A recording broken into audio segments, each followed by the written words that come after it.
کہ احمد کے ساتھ جو ہوا نا میرے بچے کے ساتھ جو ظلم ہوا ہے وہ میں بتا رہا ہوں. اور ایک میرا شاگرد ہے شفیع اللہ, کئی مہینے پہلے ہوا یہ کہ میں نے اس کو بال کٹانے کے لیے بھیج دیا ہیئر ڈریسر کے پاس, نائی کے پاس. تو شفیع اللہ نے جا کے اس کی ٹنڈ کرا دی. اس کو بڑا غصہ آیا کہ میری ٹنڈ کیوں کرائی ہے, میں نے بال کٹوانے کا کہا تھا, گھر والوں نے بھی بولا تھا بال چھوٹے کرا دو, ٹنڈ نہیں کراؤ. اس کے دل میں بیٹھ گیا شفیع اللہ کا خوف. شفیع اللہ ہمارا خادم ہے نا, شاگرد بھی ہے. شفیع اللہ کا خوف بیٹھ گیا میرے بچے کے دل میں کہ یہ جب لے کے جائے گا تو ٹنڈ کرائے گا. اب ایک مہینے سے گھر والے میرے پیچھے پڑے ہوئے تھے, بھائی بچے کے بال کٹوا دو, بکرے جیسے بال ہو گئے ہیں, بڑے ہو گئے ہیں. ایک مہینہ پہلے سے میرے پاس اویلیبل بندہ شفیع اللہ ہی تھا. میں شفیع اللہ کو کہتا احمد کو, چھوٹے بچے کو لے جاؤ بال کٹانے کے لیے. احمد کہتا شفیع اللہ کے ساتھ نہیں جاؤں گا, یہ ٹنڈ کرا دے گا. میں نے شفیع اللہ کو بولا بھائی اس کی ٹنڈ نہیں کرانی, بال چھوٹے کرانے ہیں. بچے نے بولا نہیں ابو میں نہیں جاؤں گا, یہ ٹنڈ کرا دے گا. ایک مہینہ اسی طرح پروگرام ڈیلے ہوتا رہا, یہاں تک کہ بقرعید سر پہ آ گئی. 2-3 دن رہ گئے بقرعید میں. گھر والوں نے کہا بھائی اس کو بھیج دو. میں نے کہا بھائی میرے پاس اویلیبل شفیع اللہ ہے, اور میں بیٹا اس کو سمجھا رہا ہوں کہ بال چھوٹے کرا دینا, وہ اتنا بے وقوف تھوڑی ہے. لیکن بچے کے نا لاشعور میں یہ بات بیٹھ گئی کہ شفیع اللہ کیا کرا دیتا ہے, ٹنڈ. میں شفیع اللہ کے ساتھ نہیں جاؤں گا, جو ہمارا گارڈ ہے نا شمس, اس کے ساتھ جاؤں گا. میں نے ہتھیار ڈال دیے. میں نے کہا شمس بھائی عید آ رہی ہے, اس کے بکرے جیسے بال ہو گئے ہیں, تو اس کو لے جا یار, ادھر نائی کے پاس لے جا, اور ٹنڈ نہیں کرانا, خدا کے لیے اس کی ٹنڈ نہیں کرانا. بہت سمجھایا. شمس نے بولا بے فکر نے. میں نے کہا یہ ایک مہینے سے جا نہیں رہا کہ ٹنڈ نہ ہو جائے, اور ویسے بھی اب تو ٹنڈ اور بری کہ عید آ رہی ہے نا, بالکل ہی یہ ایسے ہی ہے, شادی والے دن آپ گنجے ہو کے بیٹھ گئے. ہوا یہ کہ جب بچہ آیا تو فل ٹنڈ ہوئی ہوئی تھی اس کی. مجھے بچے کا خوف نہیں, گھر والوں کا خوف کہ میرا کیا ہوگا کالیا. گھر والے تو مجھے چھوڑیں گے نہیں بھائی. ایک مہینے سے یہ پھٹا چچا, گھر والوں نے بھی بہت تاکید سے ٹنڈ نہیں ہونی چاہیے اس کی. میں نے بھی قسمیں اور پورے جتنے بھی رہن رکھوا سکتا تھا جو جو جائیدادیں, کہ بھائی ٹنڈ نہیں ہوگی, جو شورٹی آپ نے لینی ہے, جو تسلی نہیں ہوگی, ٹنڈ بے فکر رہو. جب میں آیا تو رپورٹ یہ ملی کہ اس کی ٹنڈ ہو چکی ہے. میں نے شمس کو بلایا, میں نے کہا میں گھر نہیں جاؤں گا. میں نے کہا یار ایک مہینے سے یہ جھگڑا گھر میں چل رہا ہے, ٹنڈ نہیں کرانی, ٹنڈ نہیں کرانی. بچہ بھی کہہ رہا ہے, بچے کی ماں نے بھی بولا ہوا ہے. میں نے کہا یا تو میری بھی ٹنڈ کرا دے احتجاج میں. مجھے بڑا غصہ آیا شمس کے اوپر, یار تمہیں 100 دفعہ سمجھایا ہے. شمس کہتا ہے, رونے والا ہو گیا نا بیچارہ, کہہ رہا ہوا یہ کہ یہ رو رہا تھا, کرسی پہ بیٹھ نہیں رہا تھا. میں نے کہا اس کے لیے پاپڑ لے آتا ہوں دکان سے, سامنے شاپ سے کیا لے آتا ہوں, پاپڑ کھاتا رہے گا اور بال کٹتے رہیں گے.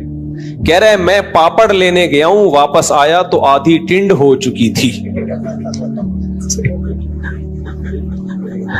صحیح. تو جب آدھی ہو ہی گئی ہے تو اب آدھی تو اور بری لگے گی نا. کہہ رہے آپ مجھ پہ غصہ نہ کرو, میں اس سے پہلے لڑ چکا ہوں نائی سے, اتنی جلد بازی کی ضرورت کیا تھی تمہیں. خیر جی, ہم نے کہا ہم تو اب گھر جانے کے قابل رہے. خیر میں کافی دیر بعد گیا, مجھے لگا کہ اب تھوڑا غصہ, تو وہ کیپ پہن کے گھوم رہا ہے. آج کل کے بچوں کے بھی تو, ہم تو یار ٹنڈے ہوتے تھے, ٹنڈے پنڈے گھوم رہے ہوتے تھے. تو یہ اس لیے یہ ٹنڈ کا واقعہ عظیم واقعہ ہے, یہ ہلکا واقعہ. میں نے کہا بیٹا تیرا تو پروگرام بڑھ گیا. ٹنڈ بھی اس دن ہوئی ہے جس دن تو ٹنڈ نہیں چاہ رہا, ایک مہینے سے رونا ڈالا ہوا تھا اس. اچھا خیر یہ تو مذاق کی بات آ گئی.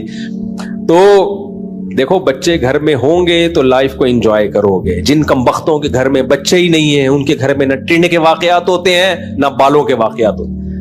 میں بار بار کہتا ہوں, ہمارے نانا سے کوئی پوچھتا تھا کہ گھر میں خیریت ہے, وہ کہتے تھے خیریت کم بختوں کے ہاں ہوتی ہے, بدقسمتوں کے ہاں ہوتی ہے. جن کے گھر میں افراد ہوتے ہیں, بیٹے بیٹیاں پوتے نواسے بہویں داماد, ان کے گھر میں خیریت نہیں ہوتی. سمجھ رہے ہو کیا مطلب؟ یہ خیریت نہ ہونا بھی خوشیاں ہیں. خیریت ڈیفنس کے ان 1000 گز کے بنگلوں میں ہے جہاں میاں بیوی رہتے ہیں, خیریت ہی خیریت ہے. اور دیواریں ہیں, بڑے بڑے واش روم ہیں, کمروں جتنے, اتنے بڑے بڑے واش روم بنا لیے انہوں نے, اتنے بڑے بڑے. مجھے لوگ دکھا رہے ہوتے ہیں یہ بیڈ روم, یہ بیڈ بہت ہے, بندہ ہے ہی نہیں, کیا کرنا ہے, ایک منجی لا کے ڈال دو یار بس. گھر میں افراد ہو تو رونق ہوتی ہے میرے بھائی, ڈپریشن ختم ہوتی ہے, خوشیاں ملتی ہیں. جن گھروں میں بچے نہیں ہیں, عید بقرعید کا مزہ نہیں ہے ہی نہیں کچھ. تو اس لیے اپنے آپ کو فیملی پلاننگ والوں کے چکر میں برباد مت کرو, گھروں کو آباد کرو. گھر دیواروں سے, فرنیچر سے آباد نہیں ہوتے. فرنیچر ہوٹلوں میں بھی ہوتے ہیں, دیواریں ہوٹلوں کی زیادہ اچھی ہوتی ہیں. واش روم ہوٹلوں کے, 5 اسٹار ہوٹل کا واش روم بہت اچھا ہوتا ہے. 20 تو تولیے لٹکے ہوئے ہوتے ہیں, آدمی یہی دیکھ رہا ہوتا ہے یہ والا تولیہ کس کام کے لیے, یہ ٹاول کس کام کے لیے, یہ ناک پوچھنے کے لیے, یہ سر صاف کرنے کے لیے, گھٹنے, 20 قسم کے ٹاول رکھے ہوئے ہوتے ہیں. تو پھر وہیں کیوں نہیں رہ جاتے؟ میں تو بڑے بڑے لگژری ہوٹلوں میں ٹھہرا ہوں, پھر بھی گھر بھاگنے کا دل کرتا ہے, کیونکہ ہوٹل میں سب کچھ ہے, افراد بولو نہیں ہے. انسان کی نیچر ہے بھائی, اس کو بندہ چاہیے, اولاد چاہیے, بیوی بچے چاہیے اس کو, پھر بڑھاپے میں پوتے نواسے بھی چاہیے. سمجھتے ہو, ہماری تو اب نواسی گھر میں آتی ہے, وہ الگ اسٹائل کی ہے, دل بہلاتی ہے, وہ الگ اس کی حرکتیں ہیں, اتنی سی گھوم رہی ہوگی ایسے پورے گھر میں.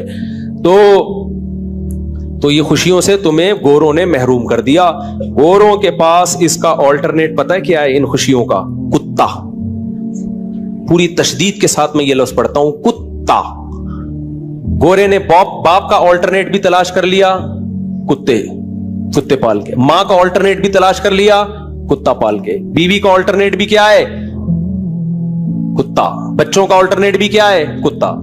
ایسے بیان جب میرے نیٹ پہ جاتے ہیں, لوگ کہتے ہیں اتنا بھی نہیں ہے مفتی صاحب, وہاں بھی فیملی والے لوگ ہیں بھائی, بہت تھوڑے ہو گئے. 4-5 دن کے بعد لوگ حرکتیں دیکھ کے وہ کہنا بھی چھوڑ دیتے ہیں.